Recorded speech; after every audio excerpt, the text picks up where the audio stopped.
الحمد لله نحمده ونستعينه ونستغفره ونؤمن به ونتوكل عليه ونعوذ بالله من شرور أنفسنا ومن سيئات أعمالنا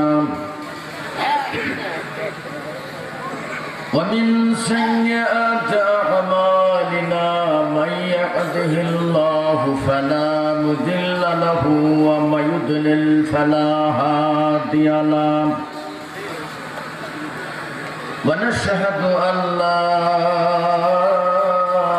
إله إلا الله وحده لا شريك له ونشهد أن محمدا عبده ورسوله الذي أرسله بالحق بشيرا ونذيرا وداعيا إلى الله بإذنه وسراجا منيرا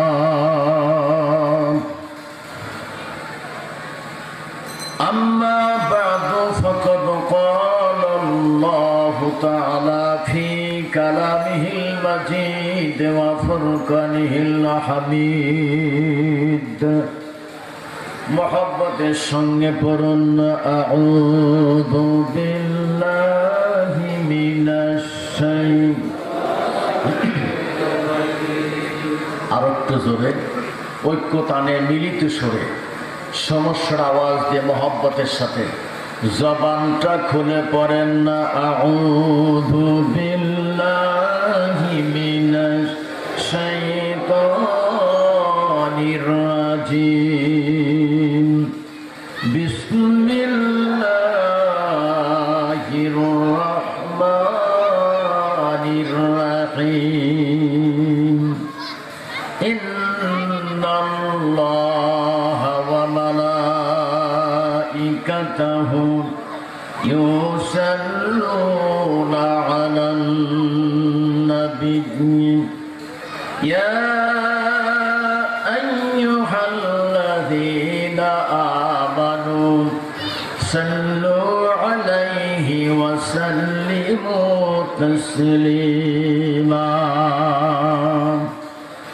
সকলেই পড়ুন আল্লাহুম্মা সাল্লি আলা মুহাম্মাদ ওয়া আলা আলি মুহাম্মাদ কামা সাল্লাইতা আলা ইব্রাহিম ওয়া আলা আলি ইব্রাহিম ইন্নাকা হামিদুম মাজিদ আল্লাহুম্মা বারিক আলা মুহাম্মাদ ওয়া আলা আলি মুহাম্মাদ كما باركت على إبراهيم وعلى آل إبراهيم إنك حميد مجيد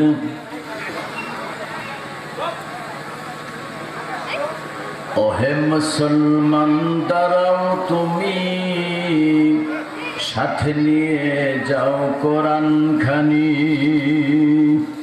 ওহে মুসলমান দাঁড়াও তুমি সাথে নিয়ে যাও কোরআন খানি এই ঘোর আধারের বিপদ সানিতে এই ঘোর আধারের বিপদ সানিতে পথ চলতে কি পারবে তুমি ওহে মুসলমান দাঁড়াও তুমি সাথে নিয়ে যাও কোরআন খানি এই পৃথিবীতে দেখো আছে কত বিধান দিতে পেরেছে কি শান্তির সমাধান কথা ঠিক কিনা কত বিধান দিয়ে দেশটা ভরা কত আইন দিয়ে ভরা কত আইন প্রণয়ন হচ্ছে কিন্তু শান্তি নাই জোরে কোন কি নাই এই পৃথিবীতে দেখো আছে কত বিধান দিতে পেরেছে কি শান্তির সমাধান, কেবলই কোরআন দিতে পারে সমাধান। জোরে কান মারহাবা। কেবলই কোরআন দিতে পারে সমাধান, এই কোরআনকে মেনে চলো যদি, ওহে মুসলমান দাঁড়াও তুমি, সাথে নিয়ে যাও কোরআন খানি। আলহামদুলিল্লাহ। ঐতিহ্যবাহী বাউসা মধ্যপাড়া জামি মসজিদের উন্নয়ন কল্পে আয়োজিত আজকের এই তাফসীরুল কোরআন মাহফিলের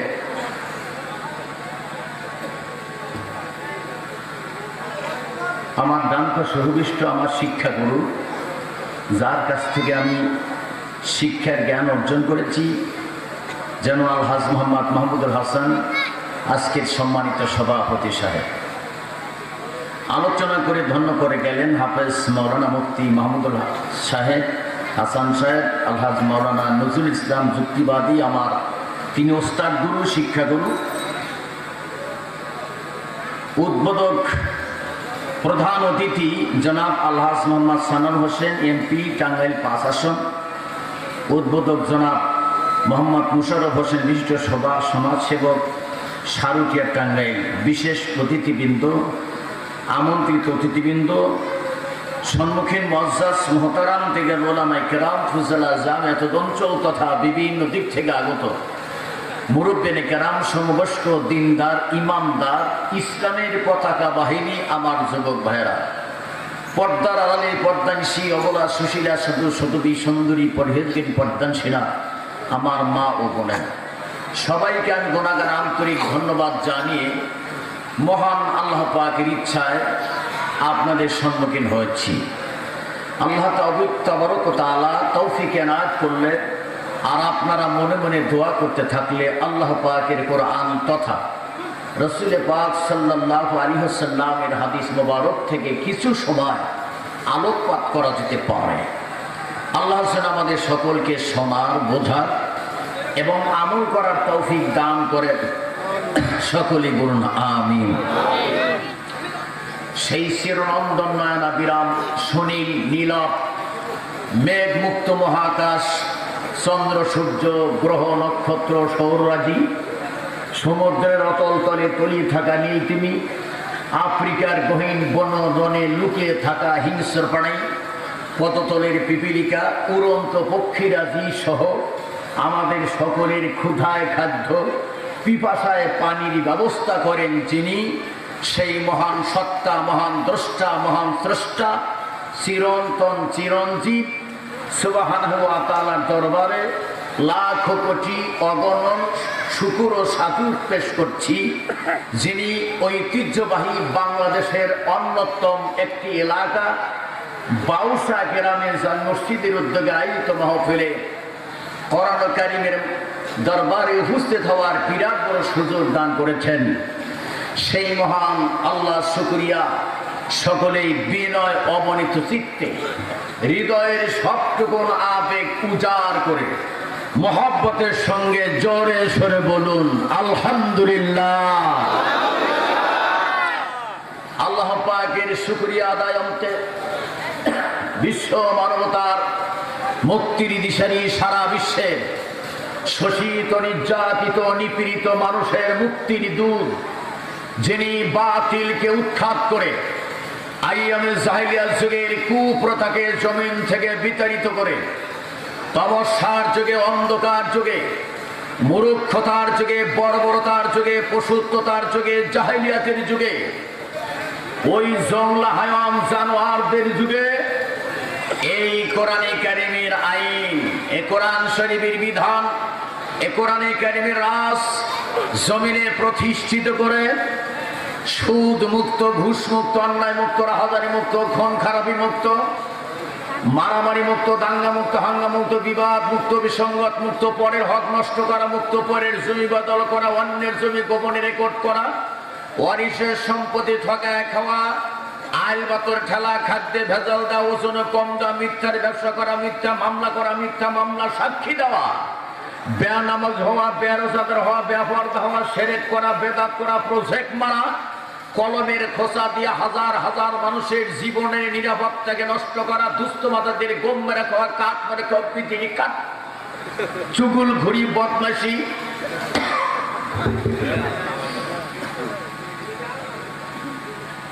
ভিজিডি কাঠ মারা, দলীয় কাঠ পায়া পাওনাদারকে না দিয়া নিচেই খাওয়া, আছে কিনা? দলীয় কাঠ বাংলার জীবনের ইতিহাসে কোনদিন দলীয় কাঠ নাম শুনছিলেন?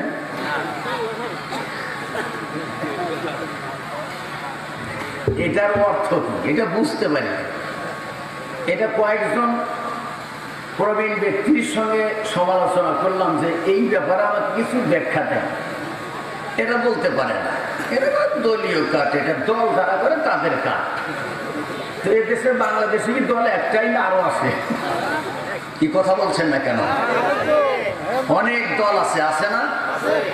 তবে দলীয় কাঠ বলতে আমাকে এক নেতা ভাই বুঝাইলেন যে আওয়ামী লীগ দল ছাড়া বাইরের কোন দলের কাঠ দেওয়া হয় না, মানে এই দল যারা করবে তারা দলীয় কাঠ পাবে নেতারা। আমি বললাম যে এটা তো আমার জ্ঞানে বুঝলাম যে সম্পূর্ণ একটা পার্সিয়ালিটি, কথা ঠিক কিনা? এটা একটা পার্সিয়ালিটি, একটা শাসকের মাধ্যমে একটা পার্সিয়ালিটি কাজ হতে পারে না। তো আল্লাহ মাফ করুক, আল্লাহ হেফাজত করুক সকলকে নামে। আপনি কি মন খারাপ করলেন নাকি? আমি কোনো দলের বিরুদ্ধে কথা বলবো না, আমি কারো বিরুদ্ধে কথা বলতে আসি নাই। কত হবে কোরআন ও সুন্নাহ, তাতে হয়তো আপনার বিরুদ্ধেও যেতে পারে, আমার বিরুদ্ধেও যেতে পারে, কথা ঠিক কিনা? তো বিভিন্ন ধরনের অপৈশাসিক অন ইসলামিক কাজ মুক্ত সমাজ তৈরি করে শান্তির একটি রাষ্ট্র আমাদেরকে উপহার দিয়ে মদের আর কবর শুয়েছেন সেই হাবিবের উপরে লাখো দুরূদ সালাম। সকলেই বলুন সাল্লাল্লাহু আলাইহি ওয়াসাল্লাম। সম্মানিত সতী মণ্ডলী, দীর্ঘক্ষণ আপনার দিনের গুরুত্বপূর্ণ কথাগুলি শুনতে ছিলেন, আমার পরে আর কোনো বক্তা নেই, এ কথা ঠিক কিনা? আমার পরে একজন আছে, আমি শুনতে পারলাম, উনি খিরশিদি রহমাতুল্লাহ আলাইহ। উনি আসলেই আপনারা বিদায় হবেন। বিশাল তবরকের ব্যবস্থা এখানে আছে। তো আমি কিছু সংশোধনী দিয়ে আমার আলোচনা চলে যাব, মূল আলোচনা চলে যাব। এ কোরআন কারীম এটা হলো as a complete code of life, মানব জিন্দেগির পূর্ণাঙ্গ জীবন ব্যবস্থা। আলহামদুলিল্লাহ। মানুষ হতে হলে, মানব জীবন তৈরি করতে হলে কোরআনের বিধান ছাড়া মানুষ হওয়া যায় না। লেলিনের আইন দিয়া, মালথাসের আইন দিয়া, ডারউইনের আইন দিয়া সে মানুষ হতে পারে না। মানুষ হতে হলে একমাত্র কোরআনের বিধানতেই হতে হবে। এটা কমপ্লিট কোড অফ লাইফ, এটা সোশ্যাল জাস্টিস, এটা ন্যায় বিচার, এটা সামাজিক সুবিচার। আলহামদুলিল্লাহ। কোরআনে কারীম এটা ন্যায় বিচার, এটা সামাজিক সুবিচার। এ কোরআন শরীফের ভেতরে একটি দুইটি বিচারের কথা আসে নাই, ৯০,০০০ বিচারের ফয়সালা কোরআনে কারীমে দেওয়া আছে। সুবহানাল্লাহ পড়েন। কত হাজার? আরো জোরে কোন? ৯০,০০০ বিচারের ফয়সালা কোরআনে কারীমে দেওয়া আছে। ৯০,০০০ বিচারের মধ্যে একটি বিচারও বাংলাদেশে কায়েম হয় নাই। তাকান পার্লামেন্টের দিকে, কোরআনের একটি বিচারও সেখানে নেই। মানুষের তৈরি করা, মন করা, মন্তব্য তৈরি করা আইনটা দেশ চলে, ঠিক কিনা কন? এই দেশটা মুসলিম দেশ না এটা বিধর্মী দেশ? এটা আছে মুসলিম কান্ট্রি, এটা মুসলমান দেশ। এই মুসলিম দেশে শতকরা ৯৬% মুসলমান এই দেশে বসবাস করে, ঠিক কিনা? এই দেশে থাকবে সরাসরি আল্লাহর আইন, এখানে থাকবে কোরআন সুন্নাহর আইন। এত ওয়াজ করা লাগবে না। মসজিদের টাকা দাও, পয়সা দাও, কালেকশন করো, রাস্তাঘাটে ব্যারিকেড দিয়ে টাকা নেওয়া হয়, ঠিক কিনা কর? কে কোন টাকা দিল তাকে আপনি জানেন? সুদের টাকা দিল না ঘুষের টাকা দিল? কার টাকা মাইরে আইনা আপনি ব্রেকিট দিয়ে নিয়ে গেলেন? আল্লাহর ঘর মসজিদের জন্য থাকবে খাস হালাল টাকা, কথা ঠিক কিনা? লক্ষ লক্ষ টাকা আমরা আমদানি করি, আমরা ব্রেকিট দিয়া জোর করিয়া তার কাছ থেকে টাকা কামাই করিয়া টাইস করি, মসজিদে মুসল্লি নাই, ঠিক কিনা কর? মশলা শুনছি আমরা মাম্বানা লিল্লাহি মাসজিদান বানাল্লাহু লাহু বাইতান ফিল জান্নাহ। সহিহ হাদিস, রাসূল বলেন যারা মসজিদ তৈরি করে, মসজিদ বানায়, আল্লাহ জান্নাতের ভিতরে তাদের জন্য বালাখানা তৈরি করে। এই হাদিস শুনে আমরা যার পর নাই খুশি। অনেকের কিছু না কিছু আছে, আপনার 20 ডিসিমাল জমি আছে, 1 ডিসিমালের মধ্যে মসজিদ করে আপনি মারা যান। মুসল্লি না থাকলো মসজিদ করলেই তো জান্নাত, তাইলে আপনার বাড়ি সীমানা একটা মসজিদ কইরা দরজা বাইরে দিয়ে মরে যান, হবে না জান্নাত? কথা বলছেন না কেন? না হয়তো আমি বুঝাতে পারতেছি না, বুঝাতে পারছি না। তাইলে মসজিদ তৈরি করার পেছনে উদ্দেশ্যটা কি, মেইন উদ্দেশ্য কি, সেটা তো আমাদেরকে জানতে হবে, বুঝতে হবে। হিন্দু বৌদ্ধ খ্রিস্টান যতই দেখেন বিধর্মী দেশে আছে, বিভিন্ন দেশে বসবাস করে, তারা কোনোদিন আমাদের মতো রাস্তায় ব্যারিকেড দিয়া আল্লাহর দ্বীনের কাজ করে না, ঠিক কিনা? তারা মন্দির তৈরি করে, তারা ইবাদতখানা তৈরি করে, তারা নিজস্ব ভাবে টাকা দিয়া নিজের অর্থ ব্যয় করে তারা বড় বড় মন্দির তৈরি করে। এখন তো মুসলমানরাই মন্দির তৈরি করে দিচ্ছে, কথা ঠিক কিনা? এখন আর সমস্যা নেই, সব মিলে গেছে। উৎসব সবার আর ধর্ম যার যার, নাকি? হ্যাঁ, ধর্ম যার যার, উৎসব সবার, জোরে কোন নাউজুবিল্লাহ। এই জন্যই তো মুসলমান আজকে হিন্দুদের পূজায় প্রথম মুসলমানেরা উদ্বোধন দেয়। মুসলমান প্রথম উদ্বোধন না দিলে হিন্দুদের পূজা হয় না। এই উদ্বোধনের কথা হিন্দুদের সঙ্গে বিধর্মীর সঙ্গে তাল মিলিয়ে যারা চলবে তাদের ব্যাপারে আল্লাহ কি বলেছেন তা শোনার দরকার আছে না? কথা তো শুনবো আল্লাহ, যারা কোন কাজ আল্লাহ আমাদের হেফাজত করবে। তো আপনার যে মাঝে মাঝে জায়গা ফাঁকা আছে ভাই, আর পেছনে আমার অনেক ভাইরা দাঁড়িয়ে আছে, আপনারা মেহরবানি করে জায়গাটা একটু পরিবর্তন করেন, সামনের দিকে একটু এগিয়ে আসেন, মেহরবানি করে একটু এগিয়ে আসেন মহব্বতের সঙ্গে। লা ইলাহা ইল্লাল্লাহ, লা ইলাহা ইল্লাল্লাহ, লা ইলাহা ইল্লাল্লাহ।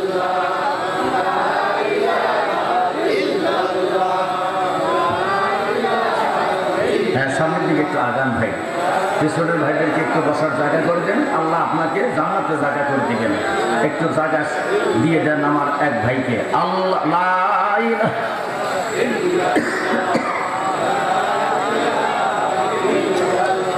লা ইলাহা ইল্লাল্লাহ, লা ইলাহা লা ইলাহা ইল্লাল্লাহ মুহাম্মাদুর রাসূলুল্লাহ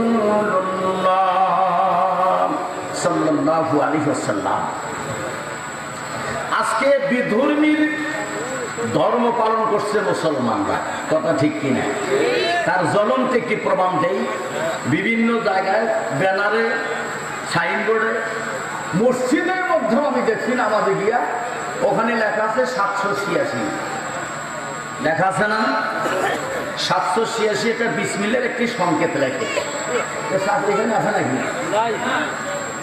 আলহামদুলিল্লাহ, 786 লেখে, মসজিদের ভিতরে লেখছে 786, বাইরে লেখছে 786, ব্যানারে লেখে, পেপার পত্রিকায় লেখে, সাইনবোর্ডে লেখে। ধর্ম অনুষ্ঠান, মিলাদুন্নবী অনুষ্ঠান, মিলাদুন্নবী অনুষ্ঠান, মিলাদুন্নবী অনুষ্ঠান হচ্ছে বহু দেশে, কিন্তু সিরাতুন্নবী অনুষ্ঠান হয় না, কথা ঠিক কিনা? মিলাদের জন্য খুব পাগল। মিলাদ শব্দের অর্থ জন্ম, মিলাদ শব্দের অর্থ কি? জন্ম। মিলাদ মানে জন্ম, আল্লাহ নবীর জন্ম, এই নিয়ে আলোচনা করা, এই জন্মের কথা বলা, এটাই মিলাদ। নবীর মিলাদ করছিলেন, সর্বপ্রথম নবীর মিলাদ করেছে নবীর আপন চাচা আবু লাহাব, আপন চাচা আবু তালিব। এদের আগে কেউ নবীর মিলাদ করতে পারে নাই। কথা বলছেন না কেন? এই নবীর বাপ চাচা ছিলেন 10 জন। কতজন? 10 জন। বড় চাচা ছিল, তার নাম ছিল হারিস। হারিসের 30 জন ছেলে, 12 জন মেয়ে, মোট কত? হ্যাঁ, একবারে ভালোভাবে গুনে গুনে ওয়াজ শোনার চেষ্টা করুন। আমি কি বলবো আমি বুঝবো না, আর আপনি কি শুনবেন আপনার বুঝবেন না, এটা ওয়াজ না। কথা ঠিক কিনা? নবীর বাপ চাচা 10 জন, বড় চাচা হারিস ছেলে ছিল 30 ছেলে 12 মেয়ে, 42 সন্তানের বাবা। 2 নম্বর চাচা জুবায়ের, এই জুবায়েরের 30 ছেলে 22 মেয়ে, মোট কত? 52 জন। আল্লাহ নবীর 3 নম্বর চাচা ছিল এনান, এই এনানের 43 জন ছেলে ছিল, 29 জন স্ত্রী। হুজুরের 4 নম্বর চাচা জেলান, জেলানের কোন সন্তান আদি ছিল না, নিঃসন্তান ছিল। 5 নম্বর চাচা মুকাম্মেল, মুকাম্মেলের কোন সন্তান নাই, নিঃসন্তান ছিল। 6 নম্বর চাচার নাম ছিল আবু লাহাব। এই আবু লাহাবের 2টা ছেলে ছিল, উতবা উতাইবা নবীর 2টা কন্যাকে বিয়ে নিয়ে নির্যাতন করে তালাক দিল। ঘটনা অন্যদিন।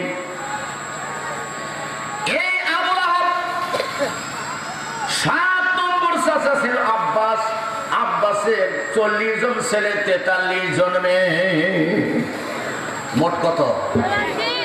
83 সন্তানের বাবা। আমার দেশে আছেন এত সন্তান? এই সন্তান নিয়ে যদি সরকার খবর পায় কতই বাঁচাবে নাকি? আমাদের দেশে আইন করা আছে, বিধান করা আছে, বিভিন্ন জায়গায় দেখবেন সাইনবোর্ডে লেখা আছে 2টি সন্তানই যথেষ্ট। বিভিন্ন প্রোগ্রামের ভিতরে লেখে 2টি সন্তান যথেষ্ট। বইয়ের 1 পৃষ্ঠায় লেখে 2টি সন্তান যথেষ্ট। এই মিটিং মিছিলে গেলে দেখবেন ওখানে লেখা আছে 2টি সন্তান। সার্টিফিকেটের মধ্যেও দেখবেন অনেক কিছু করবেন, তার মধ্যে লেখা আছে 2টি সন্তানই যথেষ্ট। এখন আবার লিখতেছে উল্টা, 1টি হলেই ভালো। সম্পূর্ণ বিধর্মীদের বিধান, এটা মুসলমানদের বিধান হতে পারে না। আল্লাহ রাসূল বললেন কি? নবী বললেন সালাসু বানাতিন আও সালাসু আফওয়া ফায়াসিনু ইলাইহিন নার ইল্লা দাখালাহুল জান্নাহ। সুবহানাল্লাহ, সুবহানাল্লাহ। আল্লাহর হাবিব বলেন সালাসু বানাতিন আও সালাসু আফওয়া। এখানে হুজুর সাল্লাল্লাহু আলাইহি ওয়াসাল্লাম কিছু কনসিডার করে গেছেন, রিলিজ করেছেন। কমপক্ষে 3টা সন্তান। যেরকম কমপক্ষে কয়টা? কমপক্ষে 3টা সন্তান যারা লালন পালন করে ভালো পাত্রে পাত্রস্থ করবে, আল্লাহ রাসূল বলছেন ফায়াসিনু ইলাইহিন নার, আমার আল্লাহ তার জন্য জাহান্নাম হারাম করে দেবে। ইল্লা দাখালাহুল জান্নাহ, তারপর আমার আল্লাহ তাকে জান্নাতে পৌঁছায় দেবে। তাহলে কি এই যে আমাদের দেশের যে বিধানগুলি আছে, বিধানের সঙ্গে কি হাদিসের বিধানের সঙ্গে মিল আছে?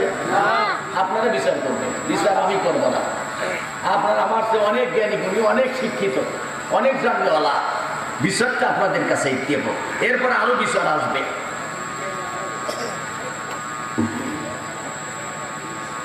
তাহলে তৈরি করা মন করা আইন এটাও হুজুর চাচা আবু লাহাবের, এই আবু লাহাব যেদিন বিশ্ব নবী রহমতের নবী যেদিন জন্ম গ্রহণ করলেন, জন্ম হওয়ার সঙ্গে সঙ্গে খবর পৌঁছে গেল আবু লাহাবের কাছে। চাচা খবর পাওয়ার সঙ্গে সঙ্গে এবার আনন্দিত হয়ে গেল, খুশিতে আত্মহারা হয়ে গেল। আবু লাহাব বলল আমার ভাতিজা হয়েছে, আমার ভাই আব্দুল্লাহর বেটা হয়েছে। খবর শোনার সঙ্গে সঙ্গে সে গোলাম আজাদ করে দিল। নবীর প্রেমের গান গাইল, আসে ভাতিজাকে কতভাবে রিসিপশন করলো, সেলাত করলো, ওয়েলকাম করলো, সম্বোধন করলো। তারপরে সে নবীর জন্য একটি গোলাম আজাদ করে দিল। এই আবু লাহাবের আগে কোনোদিন কেউ নবীর উপর দরুদ পড়ে নাই, অর্থাৎ মিলাদ পড়ে নাই। মিলাদ মানে জন্ম, জন্মের প্রশংসা করে নাই। আমরা তো মিলাদ করি, ওয়ালাইলে আল্লাহুম্মা, এগুলো দেই মিলাদ নাকি কম এনাবি সাল্লাল্লাহু আলাইহি আর গরম গরম জেলাপি খা। নামাজ নাই, জোরে কোন কি নাই? নামাজ নাই, রোজা নাই। রমজান মাস আসলে রোজা থাকে না, নামাজ পড়ে না, ইমানের দাবি করে, চাষটালে বসে বসে গল্প করে, নামাজ না পড়তে পারি, ইমান ঠিক আছে। আর এক বদমাইশটা সাপোর্ট করে, কথা ঠিকই বসে ভাই, ঠিকই বসে, মানে ওই পথে সাপোর্ট করতেছে। রোজা রাখে না, ইফতারি করে, আসছে না এদেশে? এদেশে মনে হয় নাই না, ইফতারি করে।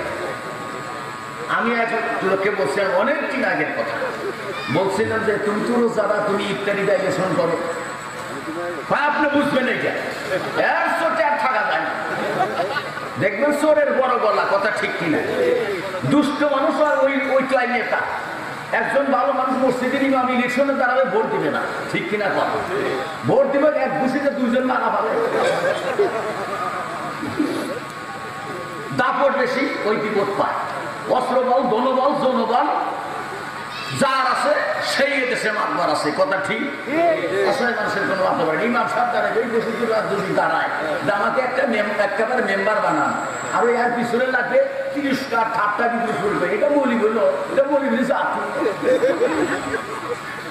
কথা ঠিক কিনা? অনেক কথা হবে, কিন্তু ভালো মানুষের নেতৃত্ব না আসা পর্যন্ত দেশে শান্তির আশা করা যায়। বলতেছিলাম, আমি অনেকদিন আগের কথা বলছিলাম, তুমি তো রোজা না, ইফতারি করো। আপনি বোঝেন নাই? আমি বললাম কি বুঝি? বোঝেন নাই, রোজা রাখি নাই, এটা আমি অপরাধ করছি, এটা তো আমি ভুল করেছি। ইফতারি না করে কি আমি গুনাহগার হব নাকি? রোজা না থাকিনি, এটা তো আমার ভুলই হয়ে গেছে। ইফতারি না করে কি আমি গুনাহ করবো? দেখুন কি বোঝা বুঝছে। অনেকদিন আগে এক লোক হুজুর,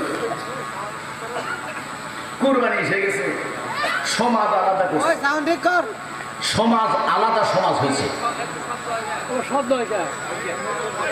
এইদিকে তাকান ভাই, ও শব্দ ওর চেষ্টাও করুক। আমাকে জিজ্ঞাসা করে, হুজুর 2 বছর ধরে সমাজ আলাদা করছি, সমাজে একটা কোরবানি হয় না। আচ্ছা, এটা কি সমাজের যা? সমাজে কোরবানি নাই, এবছর কোরবানি কোনো নমুনা নাই, সমাজ করছে। সমাজ কি কত দেখবেন, সমাজের নেতৃত্ব দেয়, মসজিদের টাকা, মাদ্রাসার টাকা, উনি হিসাব দিতে পারে না, গেস্টের আশা করে বসে দিচ্ছে। মোনাফেক, এখন কি মোনাফেকের রস করবো যদি সময় পাই। ওই লোক অবসর তো কুরবানি নমুনা নাই, তো কুরবানি তাই শিখে গেল।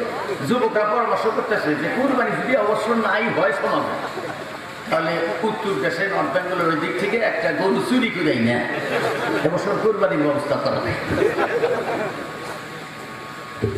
আমাকে জিজ্ঞাসা করে, এই দুর্নীতিটা কি পাবলিকের আসার সময়, এটা চলবো কিনা? চুরি করে গরু কোরবানি, সুদের গরু কোরবানি দেয় না মানুষের, দেয় কিনা? আল্লাহ রাসূল বলছেন, দিরহামুর রিবা ইয়াকুনু রাসূলু ওয়া হুয়া ইয়ালামু আসাবু মিন সাত্তাতি ওয়া সালাসিনা সানা আর রিবা সালাসু ওয়া সাবউনা বাবা ওয়া আইশার ওয়া আইয়ান নিকাহু রাসূল উম্মতি। আল্লাহু আকবার। হুজুর বললেন, দিরহামুর রিবা ইয়াকুনু রাসূল, কোন মানুষ যদি 1 টাকা পরিমাণে সুদ খায়, ওয়া হুয়া ইয়ালামু, তার আমলনামায় কি হবে? আসাবু মিন সাত্তাতি ওয়া সালাসিনা সানা, তার আমলনামায় 36 বার জিনা করেছে, বেশি গুনাহ। কয় টাকা? জোরে কোন কয় টাকা? 1 টাকা যদি কেউ সুদ খান, 36 বার জিনা করাছে, বেশি গুনাহ হবে তার আমলে। 1টি টাকার বিনিময় হাজার হাজার টাকা। আপনি ক্যালকুলেটর দিয়ে হিসাব করেন কতবার জিনা হইতেছে। আচ্ছা, এরপর আল্লাহ রাসূল বলেন, আর রিবা সালাসু ওয়া সাবউনা বাবা, সুদের 73 প্রকার গুনার দরজা আছে। কত প্রকার? 73 প্রকার গুনার দরজা আছে। ও আইসারুহা, তার মধ্যে সবচেয়ে নিম্নমানের গুনার দরজা হলো আইয়ান নিকাহুর রাসূল উম্মাতু, সে যেন তার নিজের মা মাকে বিয়ে করলো। এই সুদ আছে না দেশে? এই দেশ যদি ইসলামী শাসনতন্ত্র থাকতো, সুদ থাকতো নাকি? এই দেশে সুদটা ভরা, গ্রামে গ্রামে সুদ, এনজিও, বিভিন্ন ধরনের সুদটা ভরা। আর আমরা আল্লাহ কাছে আশা করছি জান্নাতে যাব। সঠিক বর্ণনা যদি দেওয়া যায়, কয়জন টিকবো আমরা? সুদ দেয় দেশ বেড়ে গেছে। পৃথিবীর ইতিহাসে কোনোদিন শোনেন নাই, কোনোদিন পান নাই যে অমুক জাতির অমুক এক নেকেট একজন খারাপ লোক, জেনাকার, মদখোর, গাঁজাখোর, দুষ্ট, বিধর্মীর মধ্য থেকে অমুকে এরকম একটা ইতিহাস শোনেন নাই যে কোনোদিন তার নিজের মায়ের ইজ্জতের দিকে, মায়ের দিকে খারাপ নজর করেছে। এ ধরনের ইতিহাস একজন জঘন্যতম খারাপের দ্বারাও এদেশে পাওয়া যায় না। এই কথা ঠিক কিনা? এত বড় কুলঙ্কার, সুদখোর, ঘুষখোর, জেনাখোর এমনও বহুত মদখোর আছে, কিন্তু তাদের দ্বারা এই ইতিহাস নাই যে মায়ের দিয়ে কোনোদিন খারাপ নজর করেছে, কুনজর করেছে। কিন্তু আল্লাহ রাসূল বলেছেন, আর রিবা সালাত ওয়া সাবুনা বাবা ওয়া আইসারু হায়ান নিকাহু রাজুল উম্মাতু। সুদের ৭৩ প্রকার গুনার দরজা, তার মধ্যে সবচেয়ে ছোট গুনাহ হলো সে যেন তার নিজের মাকে বিয়ে করে সংসার করে। এই লোকটা কি জান্নাতের কোনো আশা আছে নাকি? না। সমস্যা কি?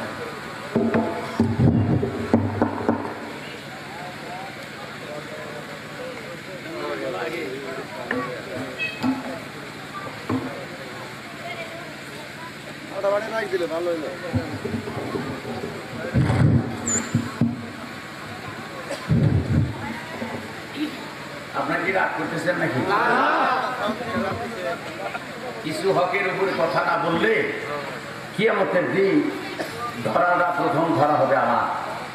আসাকিতানের হাক্কে ফাওয়া শাইতানুন আখরাস। আল্লাহ রাসূল বলেছেন, হক কথা বলার থেকে যে ব্যক্তি চুপ থাকে ওই মানুষটা হলো বোবা শয়তান। জোরে কোন কিবা শয়তান? যে হক কথা বলতে পারে না, মসজিদের ইমামতি যাবে, তার চাকরি নট হয়ে যাবে। বাংলাদেশের প্রশাসন এখন হকের উপরে নাই, কথা ঠিক কিনা? তারা আছে সরকারি যা নির্দেশ দিচ্ছে তার উপরে, তা না হলে এই পিএইচডির উপরে না। যাই হোক, এটা একটা রেকর্ড। তো হকের উপরে না, মানুষের অধীনে থাকবে, তার ইমাম থাকবে না। অধীন থাকতে হবে, দাসত্ব করতে হবে আল্লাহ। জোরে কোন কার? আল্লাহ। ওই বাদশাহ তুগলুকে একটি বডিগার্ড ছিল, একটা ইতিহাস শোনে। বাদশাহ তুগলুকের বডিগার্ড ছিল, বডিগার্ডের নাম ছিল বীরবল। নাম কি ছিল? বীরবল। এই বীরবলকে নিয়ে বাদশাহ তুগলুক দাওয়াত খাইতে গেছে। দাওয়াত খাইতে গিয়ে ওই বেগুন ভাজি দিছে। বেগুন ভাজা খুব টেস্ট। বেগুন ভাজা খাইতে গিয়া বাদশাহ তুগলুক বসে, বীরবল, বীরবল জি জাহাপানা, বেগুন আচ্ছা হয়, বেগুন খুব আচ্ছা হয়। বীরবল জি জাহাপানা, বেগুন খুব আচ্ছা হয়, বেগুন খুব আচ্ছা হয়। বেগুন খাওয়ার পরে তার অ্যালার্জি ছিল, অ্যালার্জি বেড়ে গেল। অ্যালার্জি যখন বাড়ছে তখন আর কুলায় না, তখন বীরবলে, বীরবল বেগুন খুব খারাপ হতে হয়, খুব খারাপ হতে হয়।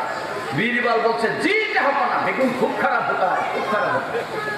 বাদশাহ তুগলুক বলছে, বীরবল আমি বললাম বেগুন খুব মজা হয়, বেগুন আচ্ছা হয়, তুমি বলো আচ্ছা হয়। আমি এখন বলি খারাপ হয়, তুমি আবার এখন বলো খারাপ হয়, কি ব্যাপার? বীরবল বলছে, হুজুর আমি তো আপনার কেনা গোলাম, আপনার অধীনে চাকরি করি, আপনার অধীনে চাকরি করি, আপনার খাওয়া খাই, এজন্য আপনার ভাগে না থাকলে আমার চাকরি থাকে না। আমরা তো সরকারের ভাগে, কথা ঠিক কিনা?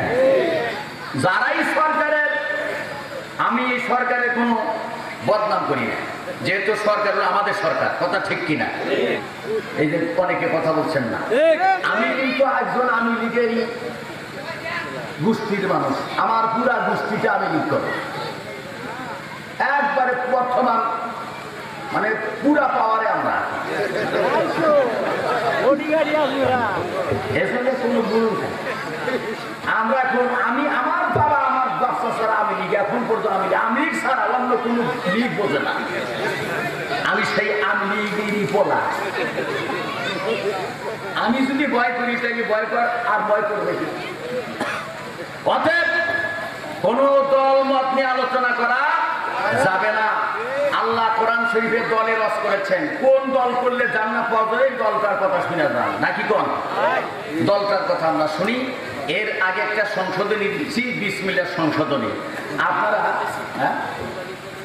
ও কোরবানি পথে ওটাও শুনবো আমার ভাই। তো যাই হোক, কোরবানি উদাহরণটা দিচ্ছি। উনি বলছেন যে তাইলে চুরি করে কোরবানি দেওয়া চলবে কিনা। আমি বললাম যে না, এইটা তো চলে না। চুরি করা কি জায়েজ আছে ভাই? কথা বলেন না কেন? 3 জায়গায় চুরি করা জায়েজ। কয় জায়গায়? এই যেখানে দলিল আছে 3 জায়গায় চুরি করা জায়েজ আছে। কোন কোন জায়গায় চুরি করলে গুনাহ হবে না? এই দেশের চোর যারা আছে তারা একটু আমার সঙ্গে যোগাযোগ করে জায়গাগুলি চিনে চুরি করে তোমাদের কোনো গুনাহ হবে না। এই ও নিচে ওই তো দেখেন চোর, চোর তো নিশ্চয়ই আছে এই দেশে চুরি করে।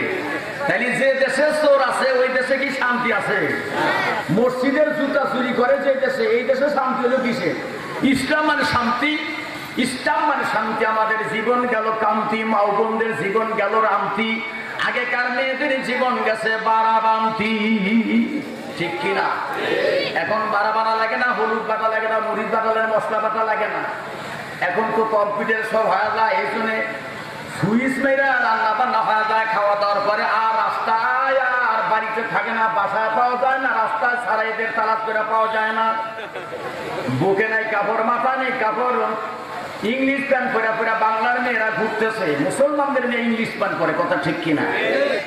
চুল ছাটিয়া প্যান্ট পড়িয়া জামা দিয়া গায়, এক শ্রেণীর মাইয়া মানুষ পুরুষ হইবার চায়, ঠিক কিনা?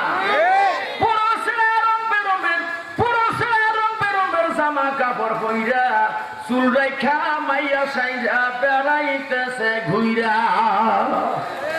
আজকে মেয়েরা ইংলিশ প্যান্ট পরে পরে পুরুষের রূপ ধারণ করতেছে, হুন্ডা চালায় পিপ পিপ পিপ পিপ করে আমারই পাশে এসে ব্রেক করে। আমি বললাম ভাই ভাই আপনি কোথায় যাবেন ভাই? আর কথা বলে না। আমার তল বলেন কা হুজুর, ভাই বলেন কেন? এটা মহিলা কয় কি, এজন্য কথা নাই। নারী পুরুষ আর বোঝে না। আল্লাহ বলছেন অকরনা ফি বুয়ুতিকুন্না ওয়ালা তাবাররাসনা তাবাররুজাল জাহিলিয়াতিল উলা। কার কথা? জোরে কোন কার কথা? আল্লাহ পর্দার আয়াত নাযিল করছে না? বাংলাদেশে পর্দা রোজ করে বাংলাদেশে লাভ হয় না, লাভ নাই। মাথায় কাপড় নাই, বুকে কাপড় নাই, কয় বুক ভরা জ্বালা। পিঠের দিয়ে তাকাইলে দেখা যায় ফুটবল খেলার মাঠ। আছেন এরকম? এদেশে ইসলাম, ইসলাম শান্তি, ইসলাম নাই। আমি ওই যে উদাহরণটা দিতেছিলাম, কয় গরু চুরি করে কুরবানি দেওয়া যায় কিনা? আমি বললাম না, চুরি করা যায় না। কয় হ্যাঁ বুঝছি, আমরাও চিন্তা করছি যে মৌলানারা এটা জায়েজ করবে না, কোনো হুজুর মৌলানারা এটা জায়েজ করবে না। তো আমরা মাপবাড়ি করে খাই, আমরা মাপবাড়ি করে খাই। আল্লাহ দিছে কিছু হুজুর, মাথাটা হেঁটিছে, দর্শনে ডাকে, গ্রামে গ্রামে ডাকে, মাপবাড়ি করে খাই। ক্যালকুলেশন করছি, নিজেরাও বসে ক্যালকুলেশন করছি, একদিক দিয়ে চুরি গরু কুরবানি দেওয়া চলে। আমার চিন্তা এসে গেল, কোন দিকটা চলে এটা তো জানা দরকার। এত মাথায় অনেক বুদ্ধি, আমার তো অত নাই। আমি বললাম ভাই চুরি করে গরু কুরবানি দেওয়া চলে, আপনি কি ক্যালকুলেশন করছেন? ক্যালকুলেশন করলাম, ক্যালকুলেশন করে দেখি একদিক দিয়ে চুরির গরু কুরবানি চলে। আর মানে হলো কি, গরু চুরি করে আনলাম হলো গুনাহ, আর দিলাম আল্লাহ রাস্তায় কুরবানি হলো নাকি?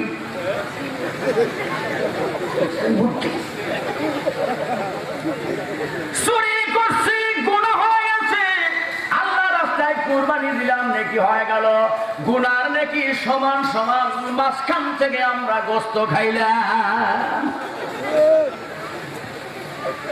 এই বুদ্ধি দেখি দেখছেন নাকি? আল্লাহ হেফাজত করুন, সকলে কোন আমিন।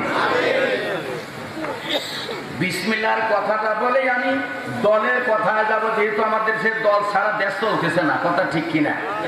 সব দলই তো এক দল হয়ে গেছে এখন নাকি? আরে খেলার নাম বাজে, সব তো প্লেয়ার হলো আমি লীগ দল, আমরা এ ভাই না। এই যে দেখেন আমি এখানে কিছু টোকা দিয়ে আনছি ভাই। বিসমিল্লাহ লেখে ধর্মসভায়, বিসমিল্লাহ সংকেত লেখে 786, মসজিদে লেখে 786। মুসলমানের বাচ্চা কোনোদিন এটা লিখতে পারে না। এখানে এই বিসমিল্লাহ 786 উৎপাদন হলো কোথা থেকে, উৎপাদিত হলো কোথা থেকে, উৎপত্তি কোথায়, কে জন্ম দিল, কে তৈরি করলো, সেই মানুষটার নাম কি, ওর বাড়ির না বাড়ি কোথায়, ঠিকানা কোথায়, গ্রিসের প্রখ্যাত গণিত বিশারদ এ লোকটার নাম হলো পিথাগোরাস। জোরে কোন কি নাম? পিথাগোরাস। বিসমিল্লাহর বিকৃতি ঘটাইছে এই লোকটা। মুসলমানদের, সারা বিশ্বের মুসলমানদের চরম শত্রু, প্রকাশ্য শত্রু। এ হলো গাদ্দা একটা ইহুদি, এর নাম হলো পিথাগোরাস, বাড়ি হলো গ্রিসে, এ হলো গণিত বিশারদ। এই লোকটা আরবির 30টা অক্ষর, এই 30টা অক্ষরের মান বসাইছে, এই মানের নাম দিছে আবজাদি নিয়ম দিছে। এই 30 অক্ষরের মান বসায়া ও 786 সার্কুলার দিয়েছে। 786 আর যে পরিকল্পনা কোন দিকেছে, যেমন মান বসেছে কিভাবে শোনেন। আলিফের মান 1, বার মান 2, তার মান 400, সার মান 50 বসাইছে, জিনের মান 3, আর হার মান